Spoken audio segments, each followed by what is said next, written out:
உனக்கு 100 ரூபா காசு வேணுமா? தலைவர் காசு, தலைவர் காசு. இவர் தான் செக்கெழுத்த செம்மல், இவர் தான்டா, இவர் தான் 8 மாதங்கள் வெள்ளையனை எதிர்த்து போரிட்ட பெரும் புரட்சியாளர்கள் மருதையர் வாரிசு அவர் தான், அவர் தான். கணவனை ஐயோ விடுப்பா, என்னத்தையாவது பேசி 10 வருஷம் 10-12 வருஷத்துக்கு முன்னாடி இங்கே பேசித்தான், 13 வருஷம் இங்கே பேசித்தான். என் மீனவனை அடிச்சுன்னா உன் மாணவனை அடிப்பேன். அலுவலகம் போய் சேரல, பின்னாடியே காவல்துறை வந்து கமான் சீமான் கமான், எங்க வாப்பா வாப்பா புழல்ல ஒண்டி அடைக்க போய் உள்ள போய் பெட்டி தூக்கிட்டு போனவனை ஓடி அந்த வண்டியில் இருக்கு, டயர் தேயுது, புகைய மூக்கில் அடிக்குது, அப்படியே பறக்குது. இங்கிலீஷ் படம்லாம் அதுக்கப்புறம் தான்.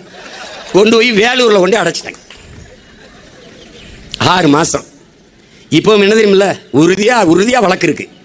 ஏன்னா என் தங்கச்சி எல்லாம் பேசினா அது ஒரு தலைப்பை வச்சுக்கிட்டு பயங்கர. ஏன்னா நீங்கள் அவ்வளவு கருத்து செறிவுள்ள பிள்ளைகளை வளர்த்து வச்சிருக்கிறது நாம் தமிழர் கட்சி.